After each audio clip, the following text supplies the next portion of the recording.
The church began way back in, of course, the 1800s, before Buda was actually a town, kind of out west of here. If these walls could speak, Buda's First Baptist Church would have a lot to say. I think initially it was not just a Baptist church, that it was multiple denominations that would share the church on different Sundays. Pastor Buddy Johnson has been here for 8 years, but his family's association with the church goes way back.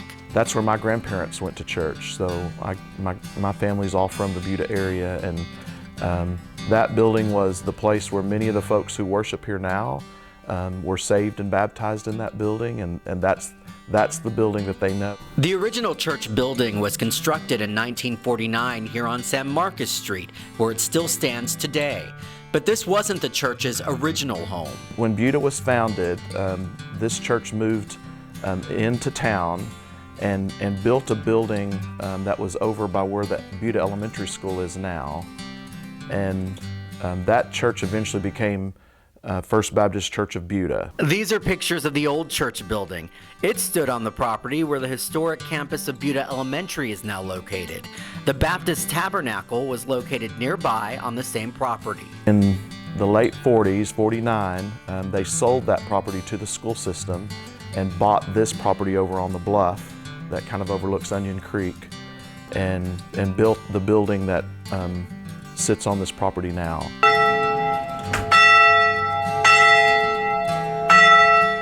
I'm thinking that the bell may have been moved from the old church that was located over by the school. I'm not really sure the age of the bell actually, but it could be from that old building over there. And it still has a beautiful sound, still rings. So when they built this church and built the bell tower on top, they just moved that bell over. Today, the original church building is used for a variety of activities, including as a social area for fellowship meals and Bible studies. Where the tables are located now, and this would have been where the pews were sitting, and they would have been facing what would be towards the bluff or towards the west. And up there where you see the front where our kitchen is now, that would have been where the pulpit and the baptistry and the choir loft was back originally when the building was built. At that time there were 2 little rooms off of the sides up there, and one of those was the pastor's office, because at that time this was the only building they had. So there was no other kind of educational building or anything else. This was the only building on the site other than the parsonage. You wouldn't know by looking at the front of the building, but there is actually a lower level to the church. The church, of course, is built on a bluff, and so this was sloped, grassy areas coming down when this building was built. But these stairs were built to have access to the lower level, which has a Sunday school structure in it. This was their Sunday school space or Bible study space. There's 4 classrooms down here and bathrooms down on the end. So they would have used this for Bible study, since this was the only building they had on the property. So this is the underside structure of the church that was built in 1949. And you can kind of see now how it's built on this bluff. You can see the rock that it's founded on. So this is some of the original work that would have been moved from the other site that was over by the school. You can almost tell the age of the wood just by looking at the size of those beams. And there's even actually some places, if you look at it, you can see how it was hand-hewn, some of it. So this building was used as the social area, the fellowship hall for the building that was built in 1949. It was added sometime later, but it would have also been used for some Bible study space and Sunday school space. The memories extend beyond the buildings. They would have church picnics and singing, dinner on the ground, those kind of things down here. And they had a little arbor down here, a little brush arbor that they would meet under sometimes. But yeah, that's all the church's property down here. They called it Chigger Flats because you'd go down there and they'd play games and stuff like that, and they'd get chiggers. They even used to perform baptisms in Onion Creek, as you can see in these photos. On July 18, 1982, the First Baptist Church celebrated 100 years with a Centennial Service.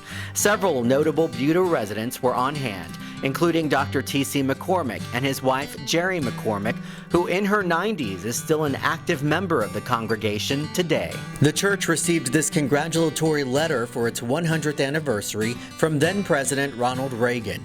A new historical marker was presented to the church, which now stands in front of the original building. As the congregation began to grow, it became evident that a new building would need to be constructed. In 1984, construction began on the current sanctuary. Church members and the Baptist men builders all helped in getting the building complete.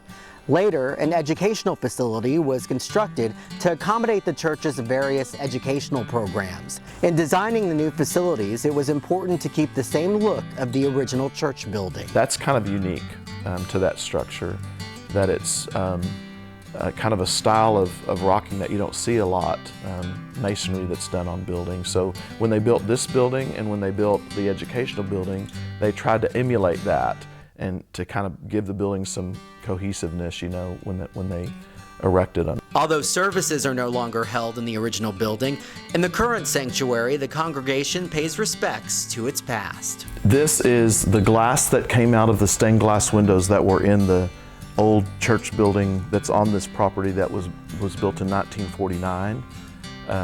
And actually we put a picture of what that church would have looked like in 1949 when it was built. So you'll notice it doesn't have the front cover on it. That was added later. This painting was gifted from a pharmaceutical company to the drugstore there in Buda in the 1920s. And they used to hang it, we were told that they used to hang it over the counter every Christmas. And so we got hold of it.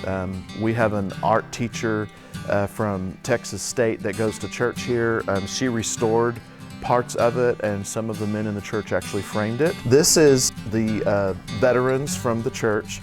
This actually hung in the old church building over there from 1949. I'm told that years ago, some men of the church were doing some cleaning out under the church and found this underneath the church and brought it out. What we love about it is that it's kind of a connection to our past, in that many of the families that are represented here are recognized as some of the oldest Buda families. And thanks to those deep roots in the community, First Baptist Church of Buda is an active congregation today. A lot of these families have a connection to this place and really care about it. That's a part of why we're still here, because they see that historical connection to this area, I think.